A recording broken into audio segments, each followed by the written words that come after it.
안녕하세요. 힐링 재테크의 메이테라입니다. 이번 시간에는 투자자들의 숨겨진 속내에 대해서 이야기해보는 시간을 갖도록 하겠습니다. 곧 양도세 중과 배제가 시작될 텐데 이것에 대한 다주택자들의 생각을 알아보고요. 그리고 다주택자들을 대상으로 내가 매도를 할 건지 아니면 매도를 원치 않는지 투표도 해보고 그 결과를 공유해 보도록 하겠습니다. 그리고 양도세 중과 배제 시작 이후에 이제 매도를 고민하시는 분들이 많으실 텐데 그때 챙겨야 할 것들에 대해서도 이야기해 보려고 하니까 많은 관심 부탁드리도록 하겠습니다. 본격적인 내용에 앞서 공지 하나 드리자면 현재 메디테라의 실전 투자 현장 노하우반을 신청을 받고 있어요. 그래서 대선 이후에 지금 분위기가 조금씩 달라질 텐데 지금 아무런 지식 없이 현장에 가서 덜컥하면 오히려 손해를 보실 수가 있거든요. 그래서 똑같은 지역 똑같은 단지에 투자를 하더라도 누구는 수익을 보고 누구는 손해를 보고 같은 수익을 보더라도 수익률에 크게 차이가 날 수가 있거든요. 그게 바로 현장 필수 지식과 노하우를 가지고 있냐 경험과 내공을 가지고 있냐에 따라서 크게 차이가 나는 건데요. 내가 그런 지식이 없다, 그런 노하우가 없다 하시는 분들은 꼭 한번 들어보시기 바랍니다. 이번 정부에서 나온 대책 중에 1년에 한시적 양도세 중과 배제가 시장에 미칠 영향에 대해서 말씀해 주시면 감사할 것 같아요 라고 하셨는데, 양도세 중과 배제가 시작되면 딱 그 두 가지로 갈릴 거예요. 여태까지 투자했던 물건들 중에 세금이 너무 높아서 못 팔고 있던 것들을 현금화하고 싶어하는 부류와 현금화해서 그럼 그 다음엔 뭘 할 건데 라는 생각에 움직이지 않으려고 하는 부류, 이제 두 가지로 나뉘게 되지 않을까 싶어요. 제가 봤을 때 올해 하반기에 2+2가 끝나서 전세가 끝나서 이제 갱신 청구권을 써서 지난번에 안 나왔던 사람들이 이번에는 어쩔 수 없이 이제 시장에 다시 참여를 하게 되고 내가 뭔가를 선택해야 될 시기가 왔어요. 그러면 올해 하반기에 이제 나와야 되는 사람들도 많아지고 매물도 조금 더 늘어나고 하는 상황에서 내가 어떤 결정을 내릴지 이제 그 사람들의 기추가 주목이 되는데, 거기 안에서 이제 양도세 중과 배제가 나와서 양도세 중과 배제 혜택을 보고 싶어서 매도자분들이 고민하는 건 그거예요. 만약에 전세 만기가 다가왔어, 올해 하반기에. 팔을까? 아니면 새로 전세를 맞출까? 이 두 가지를 놓고 엄청 고민하게 되실 거예요. 사실 저도 전세를 안 맞추고 올해 하반기에 양도세 중과 배제 나왔을 때 팔까? 그 고민을 정말 한참 했거든요. 그래서 여러분들도 한번 생각해 보세요.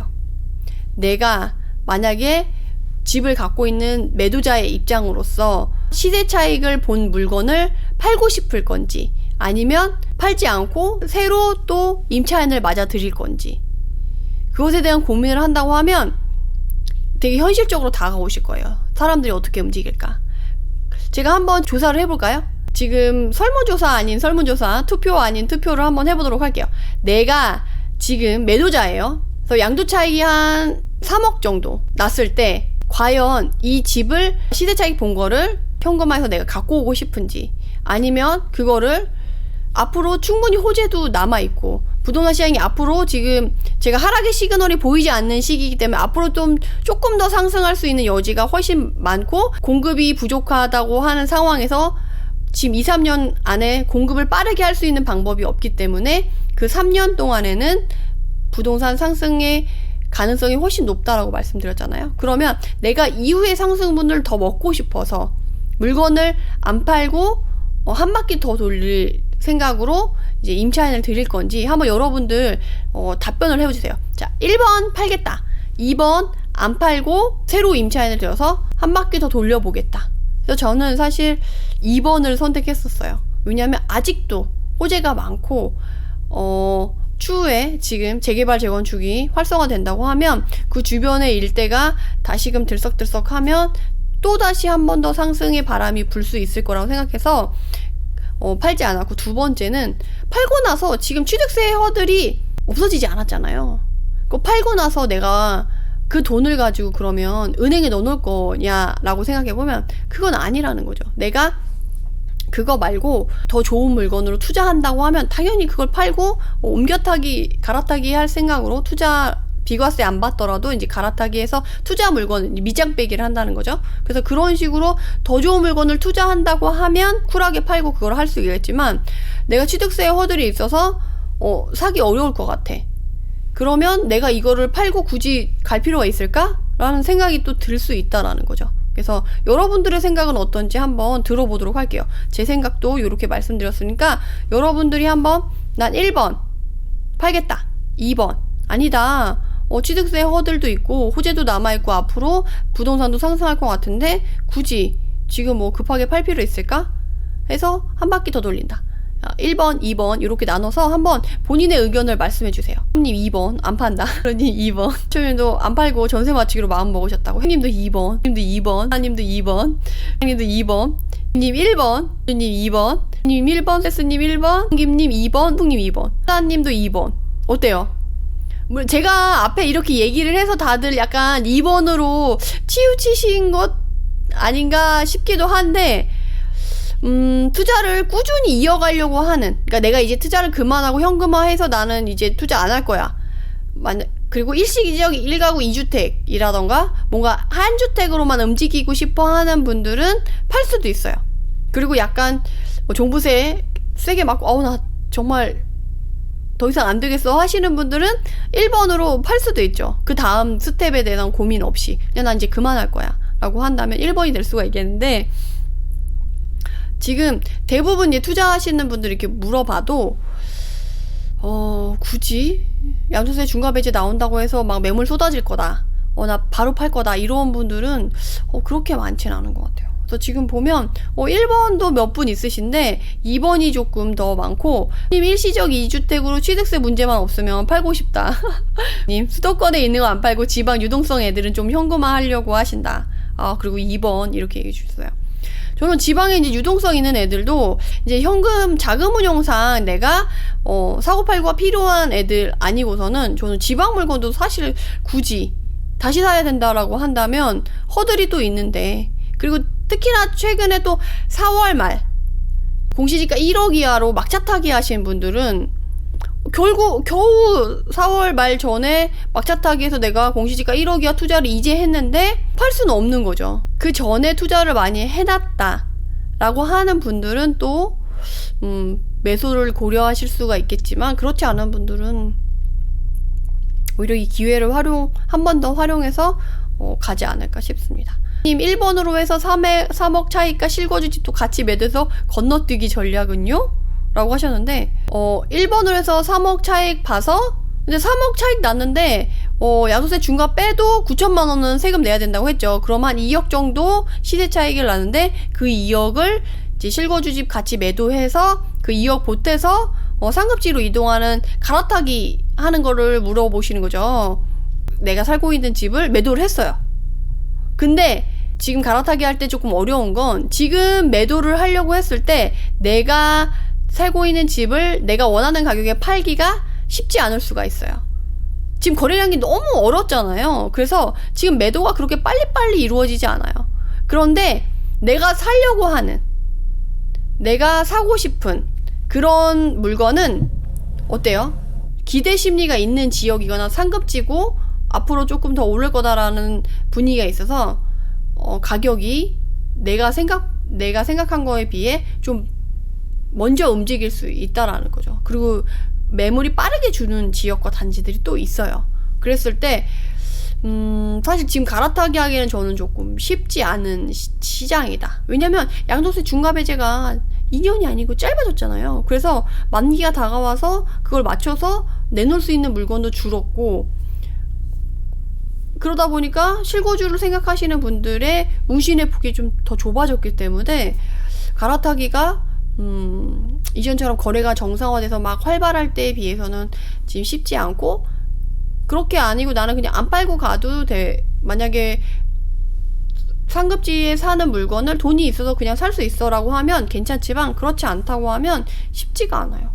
님도 1번이라고 현금화해서 남긴다 라고 말씀을 해주고, 님은 취득세 중과가 제일 힘드네요.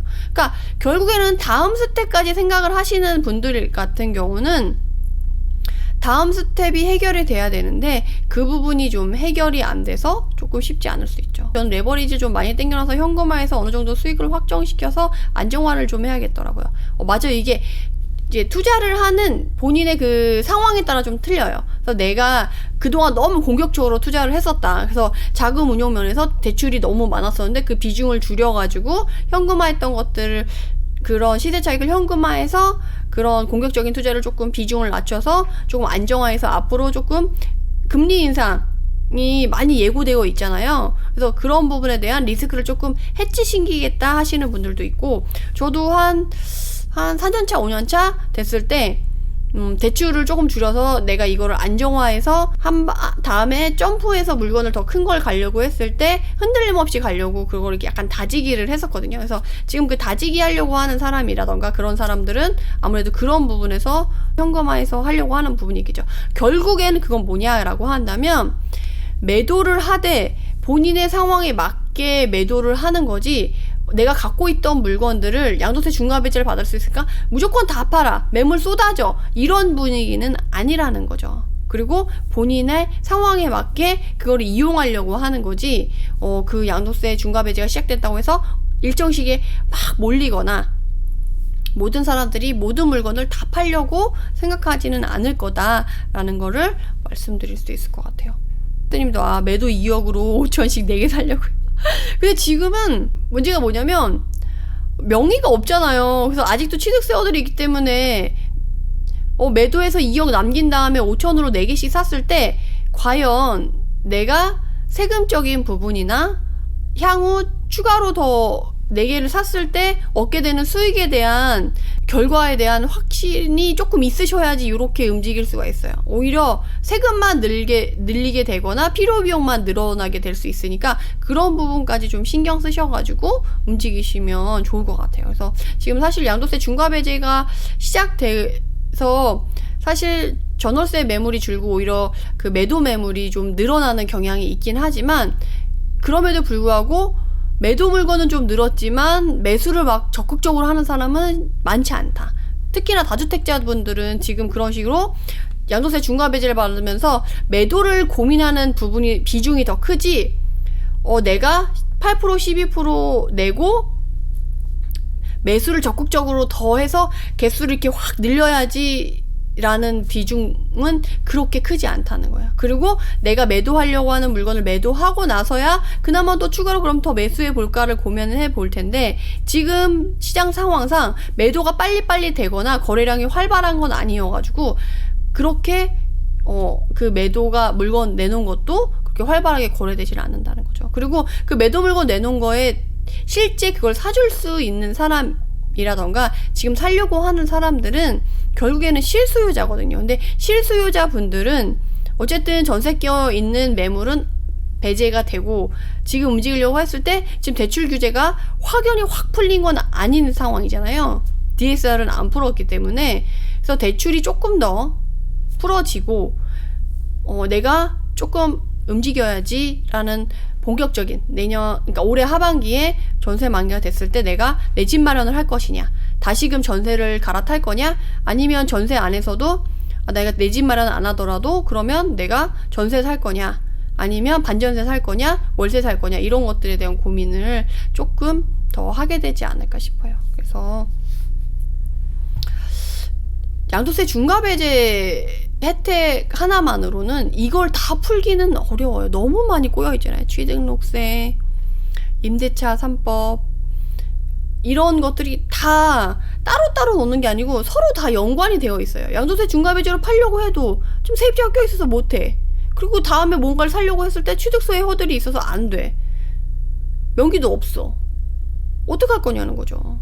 그래서 이런 것들이 다 해결이 되지 않은 상태에서 양도세 중과배제 혜택만으로 지금의 모든 부동산 문제를 해결할 수 있다 는 조금 어려워서 아무래도 그것에 대한 고민을 조금 더 하게 되지 않을까 싶습니다. 저도 그래요. 사실 저도 팔고 나서 바로 살 수 있다고 하면 아마 더 팔 거예요. 근데 글쎄, 이거 팔고 나서 내가 더 좋은 걸 사려고 했을 때 과연 가능할까? 싶은 거죠. 내가 그거 팔고 나서 새로 사는 게 아니고 아까 님 말처럼 안정화하는, 그런데 현금으로 내가 뭔가를 써야 되는 사용처가 있다라고 하면 고민이 안 되지만 내가 그걸 팔고 나서 새로운 걸 또 투자를 하겠다 하시는 분들은 사실 매도에 그렇게 적극적으로 고민하기는 쉽지 않을 것 같아요.